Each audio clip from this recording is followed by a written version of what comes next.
Hello, everybody, and thank you for tuning in to the Liberty Report.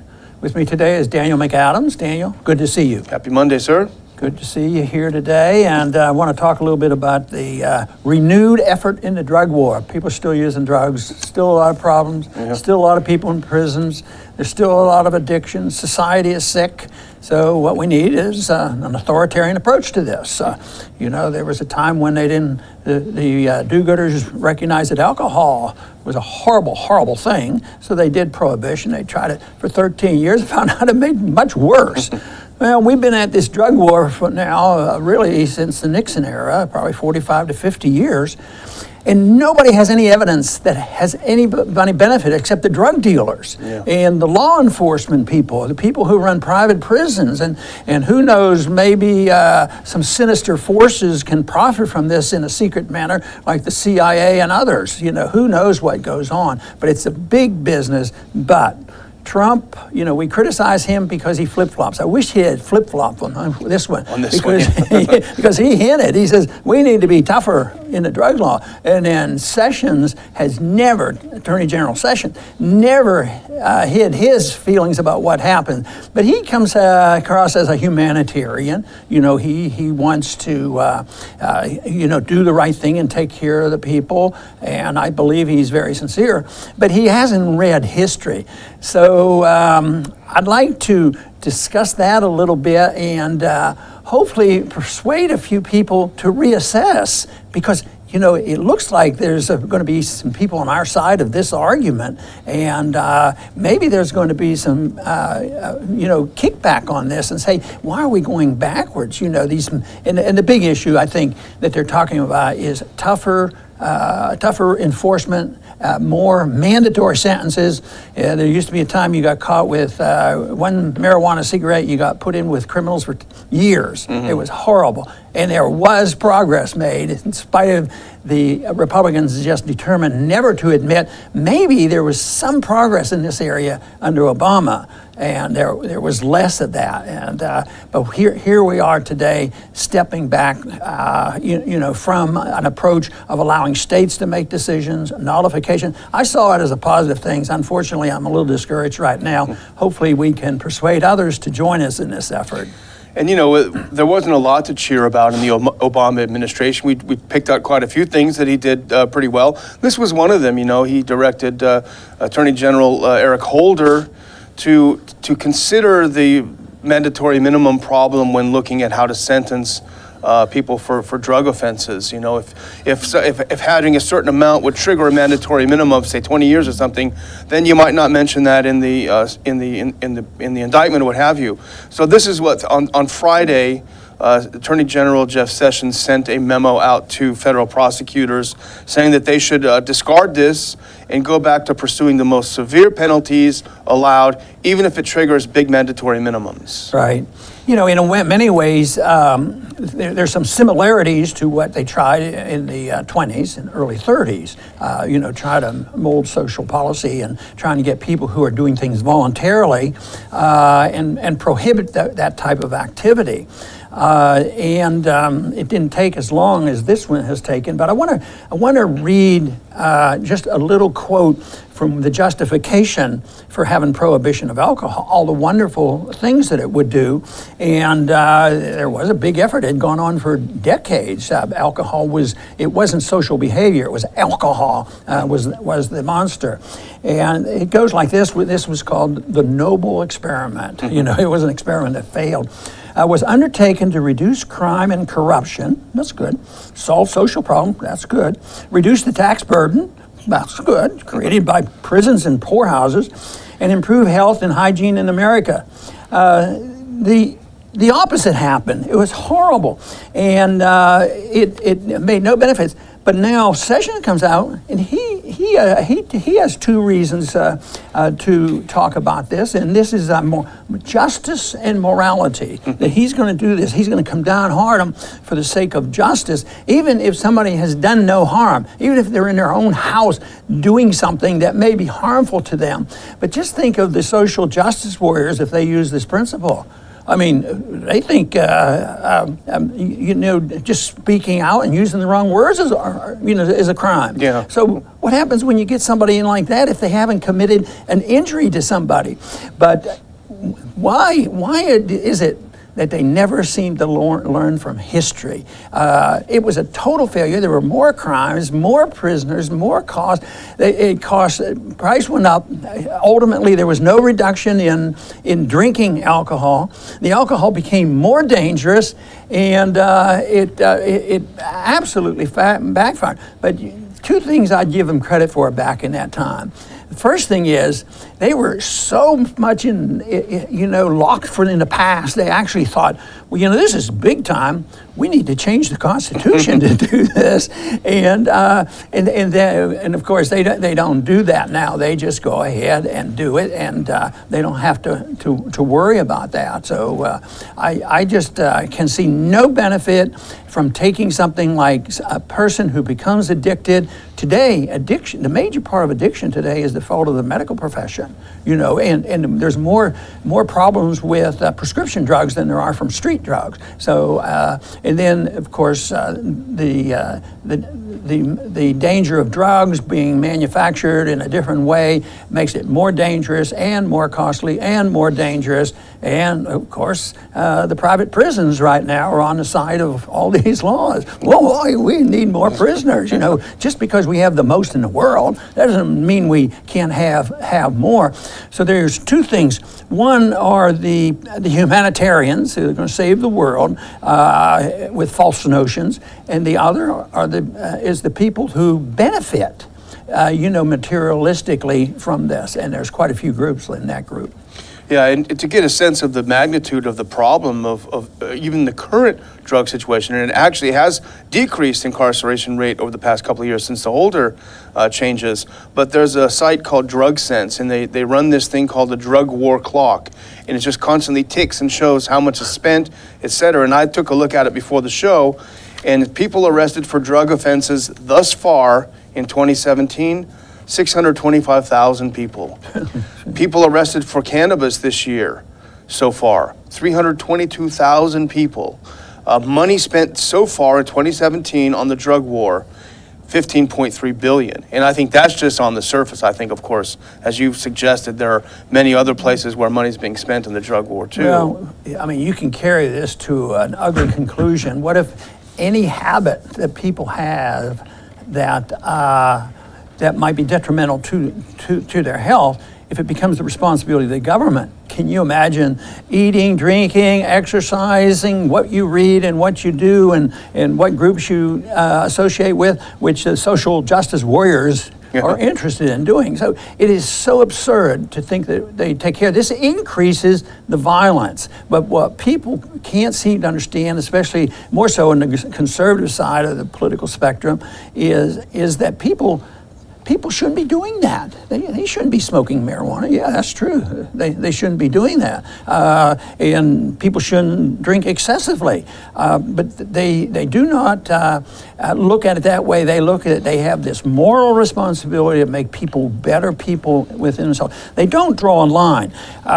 We now don't have national prohibition of drinking alcohol, but the laws are still very strict, and rightfully so. If you go out and drive a car and kill somebody or injure somebody, that is a serious crime. You don't get excused. Oh, well, he's sick and he's addicted and doing this sort of thing. So that they don't draw a line like that on smoking a marijuana cigarette, and true, the evidence keep amounting on the possibility, and we should be open to this, that marijuana could possibly help in health matters. But that's not for a single authoritarian official in Washington, D.C. to make this decision that, no, that's disproven, science has settled it, so therefore you're not going to be doing that. It's the same thing can be said with alcohol. Alcohol's very, very dangerous, but I imagine there's been a lot of people who had a glass of wine in the evening for a long time and it caused no harm to anybody.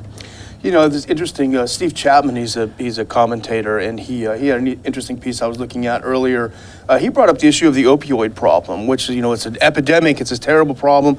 I think some 30,000 people die every year for it. And he had an interesting point. He said that a lot of the problem that creates the opioid problem is the drug war, because a lot of these people could find themselves, their pain treated using marijuana, medical marijuana, but because it's still prohibited in, I guess now the minority of states, but still prohibited in a lot of states, these people are forced to go to the prescription opioids and even underground opioids, and they get addicted.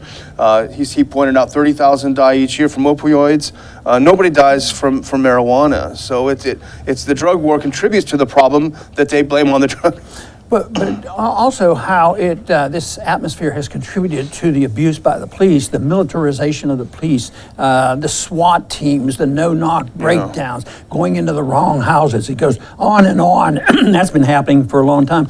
And the surveillance that goes on, you know, it's an excuse. Well, if these people are bad people, we got to catch them, so we better surveil them. And, you know, it just goes on and on. And one thing that I have a personal resentment to, and that is when governments, agents break laws in order to get other people to do bad things, and we've mentioned this before, and that's the entrapment. Yeah. This whole idea of entrapment, taking vulnerable people, and maybe somebody is sick and using a drug or something, then using them to set them up. And also, I think they use the same thing, you know, in the war on terrorism. You know, the war on terrorism is blown way out of proportion. You know, I think 2 years ago there were 9 people actually killed in this country by terrorists, and you know, thousands killed in inner city violence, probably related to our drug war. So it goes on, but there's a lot of secondary things that happen with this atmosphere of the drug war. And like we try to say on monetary policy and foreign policy, you know, if we can't appeal on the moral grounds, then maybe the financial grounds. And here's a couple of more statistics that I dug up. There are currently 330,000 drug offenders in prison right now. The cost is $31,286 per inmate per year, which equals a total of $10.3 billion a year we waste keeping these people in prison. If you add in the drug-related spending on the police, the court system, etc., it's actually up to $40 billion a year to keep these people in jail. I think the ones that did not commit a violent crime just ought to be released. That would solve a lot of our problems. But you know, there's another ramification from this, is the fact that drug costs are high and governments are very much involved. Sometimes people in government that are doing things that they don't want us to know about, and this has been associated with the possibility of the CIA actually getting involved in drugs, you know, Iran-Contra and things like this.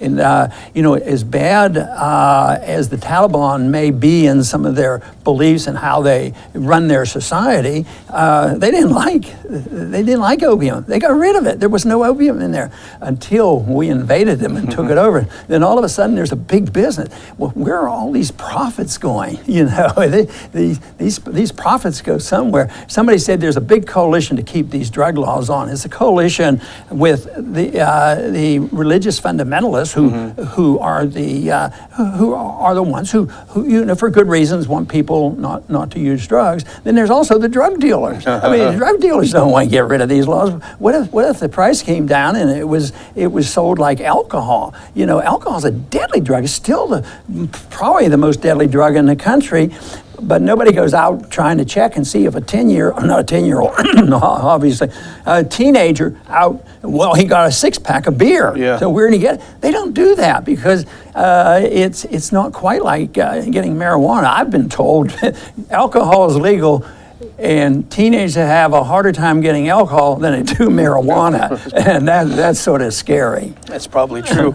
But I wonder about attitudes. You know, we talked about it a little bit before we started. You know, it seems like the attitudes have changed. A lot of states now are allowing medical marijuana. Some are talking about decriminalizing even recreational marijuana. I think we may even have a recent poll that was done by Gallup, if we have it, that shows the changing views of Americans. And this isn't new. It's a couple years old, but 67% of the people asked were in favor of providing treatment, only 26% of the people thought that these drug users should be prosecuted. So that, I think, is significant, and it makes me wonder if Jeff Sessions may be really out of touch. And here's probably an indication of Sessions' attitude. Hopefully it softened a little bit. You may remember back in '96 when he was Alabama's Attorney General, he supported legislation to establish mandatory death sentence if you're convicted twice for drug trafficking, even marijuana. You know, not only did I think there was a minor victory, in the last administration, but regarding the war on drugs, because they softened their stance in less mandatory sentences. But there was a major victory for the principle of state nullification of federal laws, which is, I think, what is going to come. As the federal government becomes more inept and unable to take care of things and unable to even pay the military because of the financial crisis that come, I think there's going to be a lot more responsibility put on the states, and just recognizing that the states could nullify all the bad regulations. Let's think if the iron fist that the federal government holds over the states, whether it's education or highways, it's always, we give you the money, and if you don't do what we tell you, we're going to take away the money. Medical care, that sort of thing. It happens all the time. It's always take the money, become addicted. If not, we'll take it away. What if they lose the power to give this money? Nullification is going to be very, very popular. And this was a good example of nullification. The states just decided we're not going to enforce it. And of course, the administration decided they weren't going to send out another army to try to enforce it. But this looks like they're going to resuscitate, the drug army to, go out and try to round up everybody that's been involved. Very, very dangerous trend. We were moving in the right direction. I sort of hope that the success of Sessions and Trump on renewing this drug war is a total failure and a different approach. They just either don't understand, or they don't want to understand, or there's special influence, or they haven't looked at history. But even with this, humanitarian instinct, they shouldn't get a pass on that. If humanitarianism is based on false assumptions, it's not much good. They become non-humanitarians, actually, when they just abuse liberty. Yeah, and I think the final thing I would say, I think the key is really the conservative, anti-drug people have to understand, have to come on board, like you've said, on the moral issue. Shouldn't take drugs. It's bad. It's terrible. But just like our interventionism overseas, the drug war doesn't work. So there has to be a better way. Well, let's hope we get more people to join us in this effort.